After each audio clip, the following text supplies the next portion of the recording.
So I started writing most of the material for this album early this year, and at the time I was listening to quite a lot of the Deer Hunter. Their new album, The Color Spectrum, I think is easily one of the best rock albums of all time. It just came out in 2011. They've been a big influence on me. Also been listening to a lot of Anthony Green. I really enjoy both of his solo works. I think are fantastic, especially his latest one. And some Circa Survive, although their last album was probably not quite my favorite, but still listening to a lot of them early in the year. I'd say as far as influencing, certainly Animals as Leaders, definitely.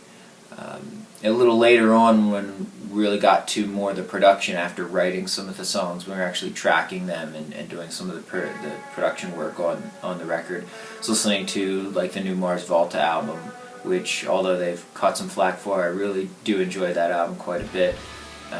Also tried giving the new Radiohead album, King of Limbs, another couple turns, and that's starting to come around, and I actually got some really neat just vibes and sort of general ideas from re-listening to that album. But certainly all the while, still keeping with my jazz favorites like Wes Montgomery, and then some more fusion type groups like Weather Report and John McLaughlin. I pretty much listen to those kind of jazz guitarists all the time. That's kind of a go-to. Also some post-rock like the Mercury Program. I really love their latest album. I listen to that quite a lot. And Maserati is another one of my favorite post-rock groups. Of course, Russian Circles, sort of post-metal. I like their latest album quite a lot. It just came out a couple months ago. Really try to keep up to date with Sargent House. They're one of my favorite indie labels. I like most of the artists that they put out. But I try to grab what I can from the things that I listen to, things that I like, and try to wrap that up in some different way, or just show those influences in my work. And sometimes it's more evident than others. This album, I think, because it's taken so long to make it, and there's been so much chiseling all over the place, sometimes it's hard to point at one spot and say, oh, that sounds a little like this, it's been this influence, that influence. I think one thing I did try to do actually was steer away from some of my favorite progressive rock bands, like Yes, this is probably my favorite band of all time, and King Crimson.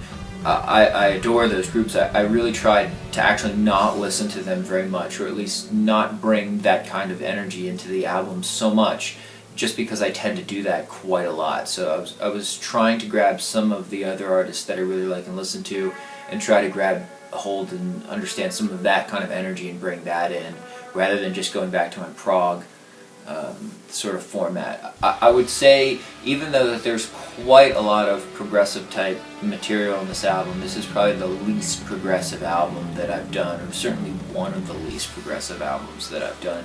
So, and I'm not trying to shy anybody away that there's lots of texture, there's lots of different parts, there's definitely some strange